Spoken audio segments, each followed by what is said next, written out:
Hello everybody, welcome back to the channel. So in today's video, I do want to speak about Alejandro Grimaldo because there has been some links between this player and FC Barcelona. If you guys have heard about Grimaldo as of late, yes, it is true that Barcelona are interested in the left back from Bayer Leverkusen. So first things first, RIP to Bayer Leverkusen, because bro, Bayer Leverkusen are losing everything, right? More than a divorce. This team is losing everything. They're losing their left back. They're going to be losing their right back, which was Frimpong. Xabi Alonso has already left.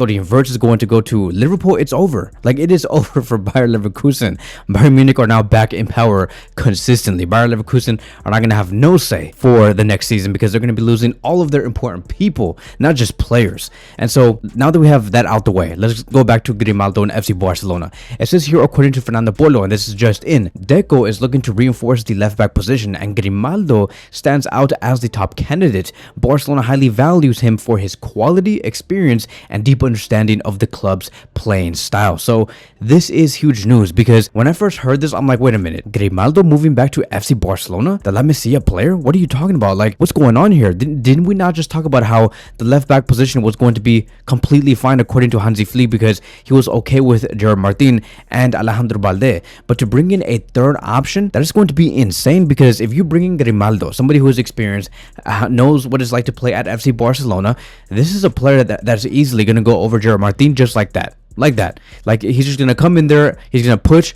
push Gerard Martin and be like, get out the way, move, you're ugly, get out, it's my turn. And that's it, because Grimaldo has everything. And I do find it a little insane, right, to know that now we want to go for Grimaldo, like now, really, at a time where we were, like, I would say that we're finally a little stable on the left back position. And I'm going to be explaining why Barcelona did neglect signing Grimaldo back in the summer of 2023 in just a few seconds. But here's the thing. This move does get me a little nervous. And I'm saying that because of one reason. I feel like Grimaldo holds a small grudge against FC Barcelona. Just a small one. I do think that this can be fixed. Obviously, if Hansi Flick and Deco and John Laporta say, hey, look, we are a completely different team now.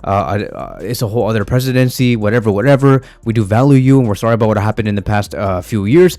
I think that all of that can be fixed, but you know, it does get me a little nervous. He does hold a small grudge, and like, for example, I'm going to be running through a few quotes about him speaking about Real Madrid and then Barcelona first, and then tell me if you feel like there is a difference between like Real Madrid and FC Barcelona, how he approaches these two clubs.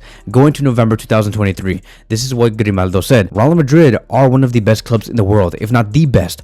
All players want to go there. I'm very happy at Leverkusen now, and it's great here. And then May 2025, he explains, what do I think about the Real Madrid links? I'm very happy. It's a pride to be linked to Real Madrid. I want to play for the best teams in the world. And then he states, my dream is to return to Spain, hinting at there's going to be one day where Grimaldo does return to Spain. And I have no idea whether that's going to be Atletico Madrid, Real Madrid, or FC Barcelona. He's being very broad. But then if we go further, right, to March 2025, let's look at another quote. And he had a response about Xabi Alonso going to Real Madrid.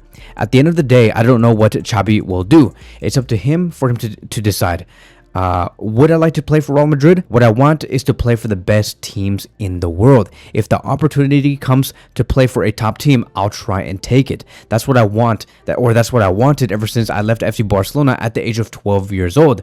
And, you know, it sounds very, I would just say, like, he's really pushing to move to Real Madrid. It's the fact that, you know, that this guy is a La Masia kid, right? Usually La Masia players are like, oh yeah, it's would I like to play at Real Madrid? No, never, because I am always and forever going to be a Barcelona fan. I'm a cooler, and that's it. That's it, right? But this guy here, he's open. He's not shutting down anything with Real Madrid. Now let's go to the quotes on FC Barcelona, and let's go to November 2023, and this is what he said. Barcelona had no interest in me. They stayed focused on the two fullbacks they already had and did not consider other options. So if you guys want me to like explain what happened when he said that Barcelona had no interest in me, he's talking about the summer of 2023 where Grimaldo was a free agent, and there was a lot of talks about potentially Barcelona wanting Grimaldo and the fact that he was for free.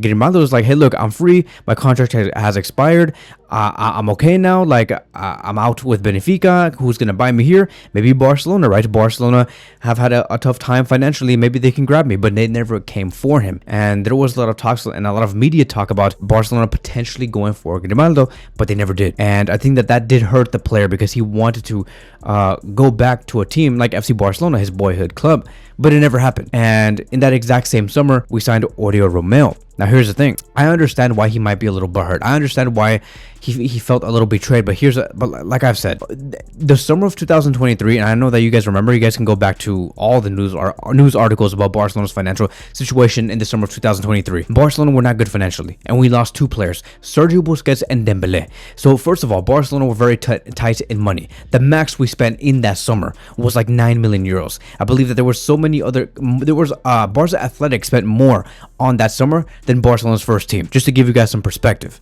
So Barcelona had no money because we were restricted. And the second thing is that we lost a very valuable player like Dembele, and we lost Sergio Busquets. So we needed for sure a central defensive midfielder. Now you're going to be saying, "No, Kevin, remember you said that Grimaldo was free. He's a free agent. How come Barcelona did not go for him?" That's because salary still exists, right? Wages still exist. And if Barcelona wanted to spend money on wages, they would have to spend that wage money and that room in the wage bill and use that for a central defensive midfielder, not a left back, because a position that was voided and was missing was in the midfield, where Sergio Busquets was at. And we did not even know what was going to happen with the right wing position. It was a scary time for us, and Xavi Hernandez really had to rethink what was he going to do. So we could not waste no resources on a player like Grimaldo at that time. Yes, it was that tight. Yes, Barcelona literally had no money because of the restrictions. So I think that Grimaldo, like I said, I understand why he may feel a little betrayed, but it just takes just a little bit of conversations with Joan Laporta, Deco, and Hansi Flick, and they can just say like, "Hey, look, I know that we have neglected you in the summer of 2023, but now we want you and we have a plan for you." And here's going to be my second point. I know that you guys are going to also bring up, "Oh no, Kevin, maybe he's holding that grudge with about La Masia and the fact that he left very early and whatever." Yeah, it's true that Barcelona did let go of Grimaldo at a very young age, at the age of 12 years old, and that was around a time where I believe that Barcelona had no interest in using a lot of La Masia talent. Barcelona at that time, when he did leave, was a team that really needed to reinforce all positions. They were willing to spend a lot of money, and I think that he lacked opportunity. He did, and maybe that did hurt Grimaldo once again. But like I've said, bro, like this is a different time, a different sporting structure. We have Joan Laporta at the helm. We are a much different team, a team that does like to rely on La Masia and nothing more. And that's it. We are a proper club again. And if Grimaldo can like look at that and say like, okay, this is a different Barcelona, and the Barcelona that I recognize, I would like to go back, then everything will be fine. And you know, if we go back to June 2024, he also stated it well. Last year, I ended my deal, and Barcelona would have been a great opportunity for me, something very exciting, but Barcelona did not want to count on me. They also had two other strong fullbacks. And he also said back on March 2025, "As for me, I grew up at La Masia. It's the club when I grew up as a player and as a person, and it's the club I dreamed of playing for since I was a kid." I remember some interviews when I was little in which I said my dream was to reach the Barcelona first team, and that has always remained my dream. I have it very clear in my mind, even the club knows it. I want to return to Spain in the short and medium term, and I like to experience being in Spain because after all, it's my country. It's where I want to play and enjoy this experience, and it's one of my goals. So like I've said, I think that he's being very broad. Clearly, this is a man and this is a player who is very open to playing for either Atletico Madrid, Real Madrid, or FC Barcelona, which is scary because the fact that your heart is telling me that you might want to play for Real Madrid if the position is there, it's crazy. And I think that it's possible because if Xabi Alonso, somebody who also coached Grimaldo, is now the coach of Real Madrid, I don't see why Xabi Alonso would not try and call him this summer. So we'll see, bro. Like we'll see. This is a player that I highly do rate, somebody that I believe can bring a lot of goals, a lot of assists, a player that Xabi Alonso really did rely on. In those 2 years when he was there at Bayer Leverkusen, the first season he played 51 matches, provided 12 goals and 17 assists. That's really good for a left back. In his second season, which is the season that we have just finished, 48 matches played, 4 goals and 12 assists. he has been very consistent. And in that last season, back in the 2022-2023 season, the last season with Benfica, he played 54 matches, 8 goals and 13 assists. So I don't know if you guys have noticed, but in the past 3 seasons, bro, he has on average played more than 50 games per season. And for somebody who has been 27, 28, 29 years old, this guy has rarely gotten injured. So he's reliable. He's athletic. He's really good. So would I grab him? Yes, I would. If Deco goes in there and he offers maybe, let's just say 30 million euros, would I spend 30 million euros on Grimaldo? I will say, first of all, sign Luis Diaz, because we need a left winger more than anything else, and a left winger who can dribble. Then we'll see what other area we should reinforce, because remember, Hansi Flick stated we want to reinforce all lines: the goalkeeper line, the defensive line, the midfield line, and the attacking line. And we're literally doing that. We're on track to do that. Luis Diaz is going to strengthen our attacking line. As for our midfield, we'll see. I don't know who we're going to be signing in the midfield. I think that we're okay, because bro, Bernal, Casado, Frankie de Jong, Pedri, Gavi, etc. It's a lot of players. And then we have the defensive line. Clearly, that defensive line might be reinforced with Grimaldo. And so, like I've said, let's complete all these renewals. Let's get some deals done like Joan Garcia. Let's get Luis Diaz in, and then if we have enough funds, Grimaldo would be really ideal. I think that's really going to help us in the short term and in the medium term. Now let's talk about Ansu Fati, right? A player that I also want to discuss and is for sure going to be leaving in the summer and give us some funds. So first things first, Barcelona and Monaco, they're like reportedly back in talks, like to finalize the deal. There was like some sort of conversations going on in the past 48 to 72 hours about who's going to be paying the wages, because Ansu Fati does earn around 9 to 12 million euros gross per season. So there has been plenty of conversations over the past few hours, and Monaco have been like, okay, can we just at least pay 50%, or can you guys pay like 40% or whatever. But in the end, Barcelona have managed to negotiate the fact that, you know, Monaco has to pay for the full thing.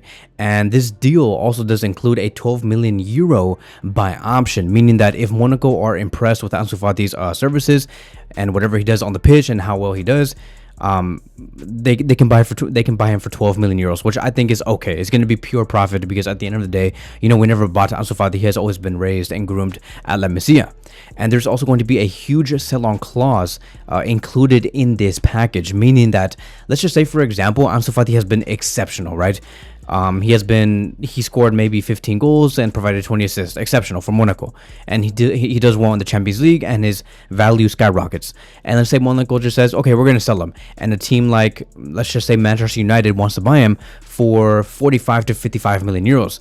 There's going to be a huge sell-on clause included in that deal, where Barcelona might get 45 to 50 to maybe even 60% of that sale in the future, if Monaco do decide to sell Ansu Fati to a different club. So Barcelona are going to be winning a lot here. There's no lose situation here for Joan Laporta. Barcelona have a win-win scenario, and I think that in the end it's going to be all right. Ansu Fati is making an operation where, you know, if he were to join a team like Monaco and it does get completed, he is going to be experiencing Champions League football. Monaco is a club that wants to do well in the Champions League, and they have done so much over the past 7 to 8 months to really get into the top 3, and they barely made it into the 3rd spot, and now they're going to be playing Champions League football. So I am very much going to be very excited to see how he does perform in the top, you know, European competition in the world, in the Champions League. And I believe that Monaco is going to do very well. And so, bro, like, go and improve yourself, Ansu. We're still with you. We're going to be with you 110%. I know that it's kind of sad in a way to see you like leave, and we all thought that you know, at one point you were going to be the main man, but unfortunately, because of the injuries, because of his meniscus issues, Ansu Fati has never been able to really blossom and become 110% of himself. And even under Hansi Flick, you know, a team where everybody has been improving, Hansi Flick has got the best out of every player, but a lot of, I would say, 1 or 2 players did fall short, unfortunately. And do I expect to see Ansu Fati back in Spain maybe within these next 2 or 3 years? You just never know. You know, we never knew that Dani Olmo was eventually going to come back. We never knew that Eric Garcia was eventually going to come back. I mean, like, look at Grimaldo. We're talking about him coming back after like 7+ years. Who knows? And we'll only root for the best for Ansu Fati. So that is it. That is going to be wrapping up today's video. Thank you guys so much for watching, and I will see you guys in the next one.